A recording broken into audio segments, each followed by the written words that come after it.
Hey yo, what's poppin'? It's Kabaddi Keenan back at it with the day 2 of the auction review.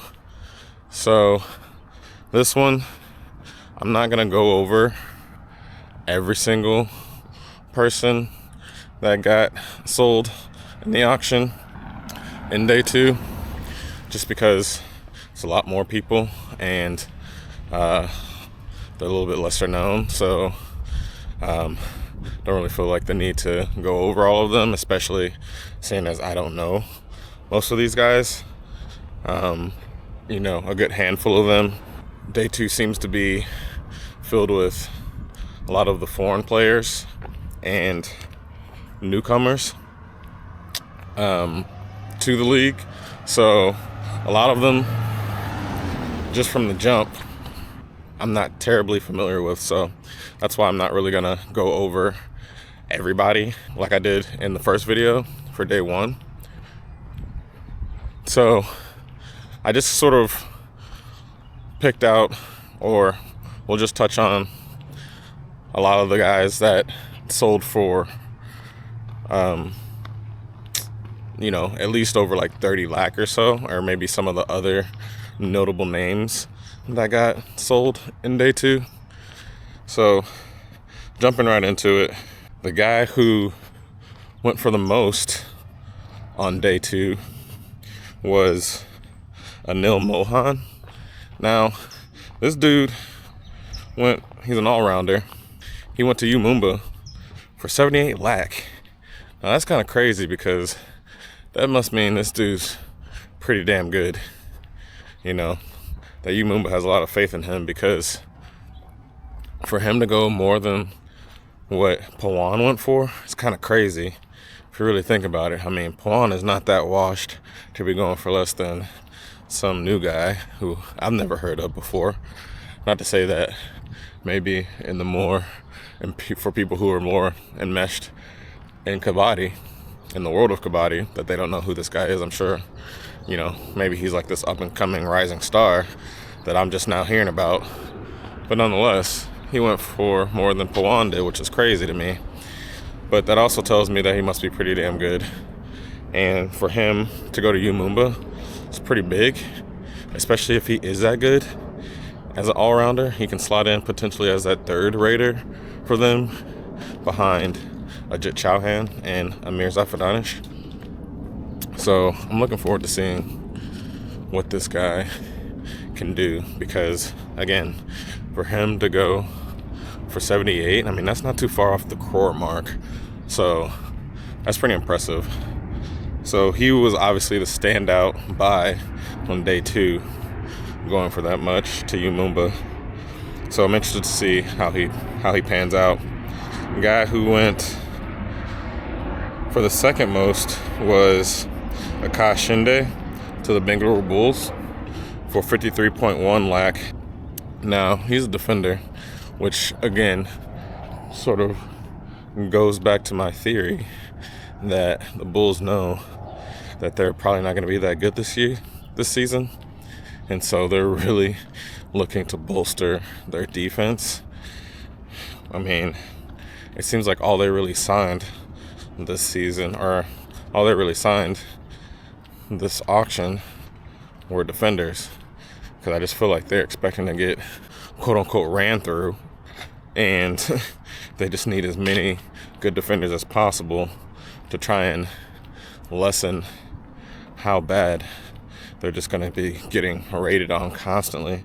And maybe that also shows that they're not too confident in their offense, and that they just feel like they have to rely on their defense this season, which I get the same feeling. I feel like they're going to heavily rely on their defense. So them sort of preparing for that and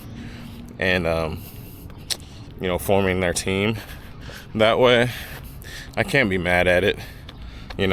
So they brought him in for 53.1 lakh to bolster that defense. Now the Jaipur Pink Panthers, they got a guy named Uday Partey for 50.1 lakh. I believe he was the third highest guy that went. Now, I'm not familiar with him either. I think he's a rookie, if I'm not mistaken. So they brought him in, obviously, to try and plug the massive gaping hole left by Arjun Deshwal, because Arjun Deshwal was basically their entire offense, not only for last season, but probably for like the last 2 seasons, for real. So they brought him in to try and shore up and bolster that offense, because they're gonna need a lot of raiders and all-rounders sort of stepping in to try and fill the shoes of Arjun. So smart move by them to bring in this Uday Partey. Hopefully he can shine in his first season. I don't know, maybe he'll turn out to be the Ajit Chauhan for season 12. And then we got the Tenor Wall, who they also bagged all-rounder. I think he's just another solid depth chart guy. Not depth chart, but someone that they can rely on, who's just a solid player that every team needs. The new Mumba went out and signed Sandeep Kumar for 49 lakh. I believe he's a Raider, and I want to say this is his first. No, this is not his first season. I want to say Sandeep Kumar is the guy who played for the Patna Pirates, who was actually pretty damn good. So, was it him? If I'm thinking of the right person, if Sandeep Kumar is the sort of other Raider that the Patna Pirates had, who would come in from time to time, who I feel like he was really good. I think he's pretty young. I think he's only been in the league for maybe like 2 years or so. But if I'm thinking of the right guy, Mumba might be pretty dangerous offensively. I mean, if they got Ajit Chauhan, Amir Zafadanish, and if Amir can sort of recapture that form that he had in season 10, I feel like he was still kind of coming off that injury a little bit. But if that's the case, Mumba might be pretty dangerous, I'm not gonna lie. Then the Paneri Paulton, they brought in Gurdeep for 47.1 lakh. Who's a good all-rounder. I do remember him. So, a very good player, solid player. I can't fault Paneri Paulton for just getting more and more solid players. Morning. Can't blame them for just bringing in more solid players, because, again, after that fall off that they had last season, I think they just want to get back to a point where they're very competitive and they have 0 holes in their team and their squad, offensively and defensively. And I know they're a team that just loves their all-rounders. So for them to bring in another one, not surprising at all. Now, Diraj went to the Bengaluru Bulls, and again, I believe he's another defender. So again, just speaking volumes to how the Bulls view their team and how they think that their season might be going, for them to be snatching up defenders left and right. Yeah, he is a defender. He's a left cover, of course. Yeah, I'm telling you. They don't think that they're going to be very good, and they're probably right. So he went to them for 40.2 lakhs. And then Bengal Warriors added Himanshu. I remember him to their rating unit for 39.2 lakhs. Not bad adding him behind Devank and the guy that kind of broke up for them last season. Drawing a blank on his name. But really good standout young player who really shined in spots for them.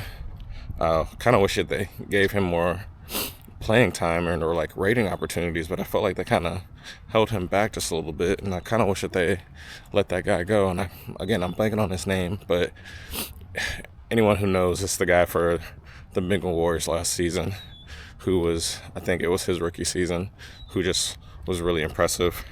And I think most people are probably excited to see how he does this season. That's probably about it, to be honest. Like, obviously there's more people who went, but they're not like household names, so I don't really feel the need to go over them much more, or like the rest of these people. I mean, there are a few sort of notable names that I think a lot of people are familiar with, like Jankun Lee. I think he went back to the Bengal Warriors. So that's a popular player from Korea who is, again, back in the PKL. He was in it last season. So I'm glad to see that he's able to stay and find a team to play with this season. But anyway, those are the results for day 2, some of them. Like, again, I wasn't going to go over everybody because I just don't know everybody. I just wanted to touch on some of the big buys that happened on day 2 because, yeah, it was interesting to see a few of those players go for more than Pawan. So, anyway, that's it for day 2. The auction's complete. Most of the squad, like, teams have their squad now, and they'll just be practicing leading up to the season, which I believe starts in October.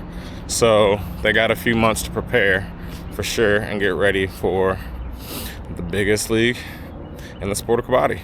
So anyway, I will catch y'all next time. Kabaddi Keenan out.